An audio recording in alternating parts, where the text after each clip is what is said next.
এই যে বলছিলাম না যে এই বাংলাদেশ, আমি আসলে গত 30 বছর ধরে এখানে বিশু বসে আছে।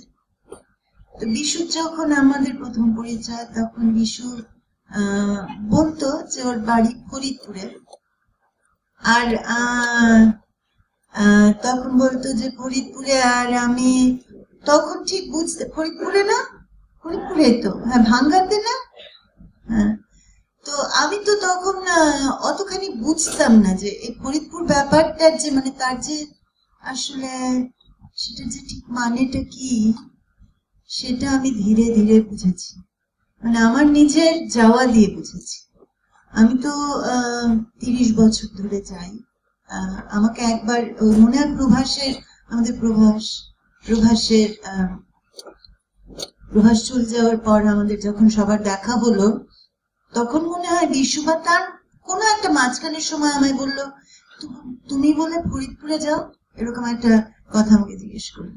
মানে অনেক সময় আমার মনে হয়েছে যে আমি বাংলাদেশে যাই, এটা অনেকে যারা চলে এসেছে, আমি আসলে অনেকের হয়ে যাই। মানে সেটা আমার বাবাদের সময় থেকে শুরু করে যারা চলে এসেছে তাদের হয়ে যাই বলতে, কোনো জায়গায় তো একটা জায়গায় এক জায়গায় দাঁড়িয়ে থাকে না, তো একটা জায়গা কোনো জায়গায় থাকে না, জায়গা তো পাল্টে পাল্টে যায়। তো ওই যে একটা জায়গার কি হলো, আর যারা চলে এলো তাদেরই বা কি হলো, এইটা যেন বলতে আর দেখতে আর ফিরে এসে বলতে, এটাই যেন আমার কাজ। এটা আমার মনে হয়েছে যে আজকে বাংলাদেশ আসলে নিজেকে একভাবে আত্মপরিচয়ের একটা জায়গায় এসে দাঁড়িয়েছে, একটা নতুন পরিচয়ের জায়গা। সেই পরিচয়ের এটা একটা ওদের একটা সন্ধিক্ষণ। সেটা তো তাদের 50 বছর ধরে তারা যা পার করেছে তার ভিতর দিয়ে সেটা তৈরি হয়েছে। সেটা তো তাদের নিজস্ব একটা আসলে যাত্রার পরে আমাদের বারবারই প্রশ্ন আসে মনে। তো সেই প্রশ্নের ভিতরে ওরাও দাঁড়িয়ে আছে এবং নিজেদেরকে নির্মাণ করছে। কিন্তু কথা হচ্ছে যে গত 50 বছরে আসলে 50 কেন, আরো তার চেয়েও বেশি সময় ধরে যেসব মানুষের একটা সরাসরি যোগাযোগ ছিল, সেই বাংলাদেশকে নিয়ে এসেছিলেন, এক টুকরো করে বাংলাদেশকে নিয়ে এসেছিলেন বহু মানুষ ধারাবাহিক ভাবে বহুদিন ধরে। এই যে আশাটা না, এই যে ওরা অনেকে বলে তোমরা খুব নস্টালজিয়া কাতর, কথাটা সত্যি, কিন্তু আসলে নস্টালজিয়া তো খুব জরুরি। যে উন্মূল হয়নি সে বোঝে না উন্মূল হওয়া কি। আমার এখানকার পশ্চিমবঙ্গের স্থায়ী বাসিন্দারাও আসলে জানে না ঘর হারানো জিনিসটা কি। ঘর যাদের হারায় তারাই বোঝে।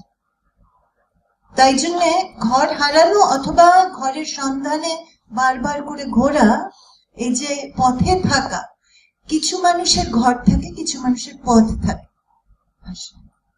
আমার মনে হয় যে এই যে পথ থাকা মানুষ, সেই পথ থাকা মানুষদের কথা ঘর থাকা মানুষরা সবসময় বোঝে না। তো এরকমই যে আসলে আমি যে বারবার করে গেছি ফরিদপুরে, আমার অনেক, আমি ঘুরে ঘুরে অনেক রেকর্ডিং করেছি ফরিদপুরে। আমি তো গান রেকর্ড করি। তো ওখানে একটা মানুষের সঙ্গে দেখা হয়েছিল বাউতি পাড়া বলে একটা গ্রামে, ফুলসুতি, বাউতিপাড়া, এইসব জায়গায় অনেক রেকর্ডিং করেছি। বাউতিপাড়াতে গোসাই দাস বলে একজন ছিলেন, আছেন কিনা এখনো জানি না।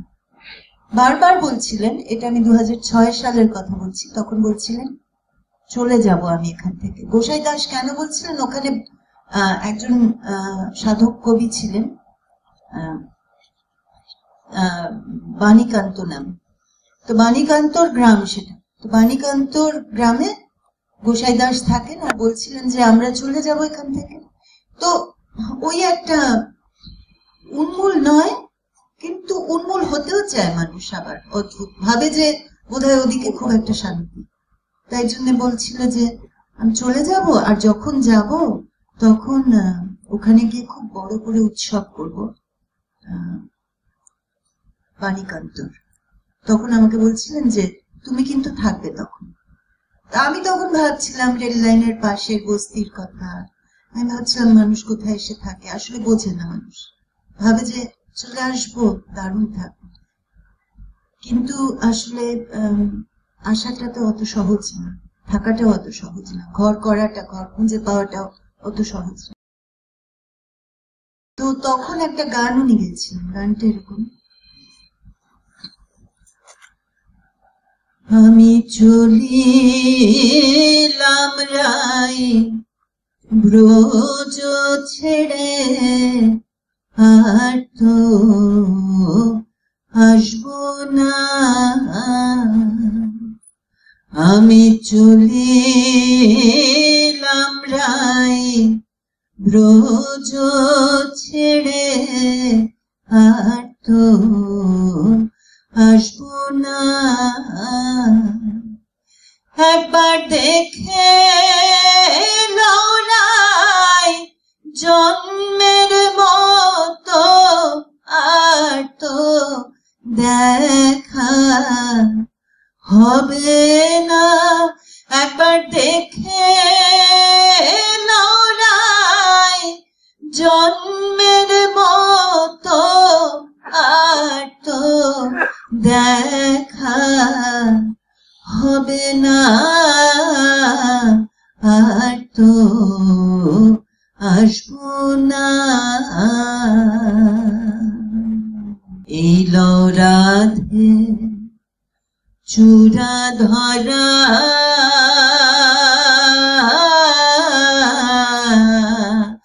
আজ হতে রাই সঙ্গ ছাড়া গো। এলো রাধে চূড়া ধরা,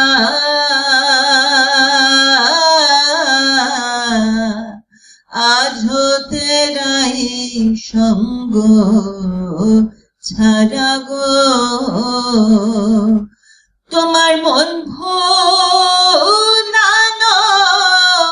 মোহন বাসি রাই বলে আর বাজবে না। তোমার মন ভোলানো মোহন বাসি রাই বলে আর বাজবে না। আর তো আসবো না। বিদায় দাও রাই দেশে যাব,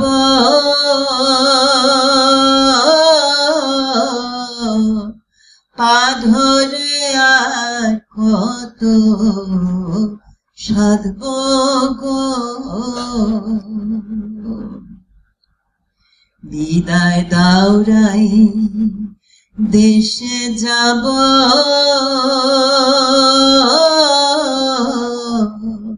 পা ধরে আর কত সাধব গো। আমি দেশের মানুষ, দেশে যাব, এ দেশে আর থাকবো না। আমি দেশের মানুষ, দেশে যাব, এ দেশে আর থাকবো না। আর তো আসবো না। আমি চলিলাম রাই ব্রজ ছেড়ে, আর তো আসবো না।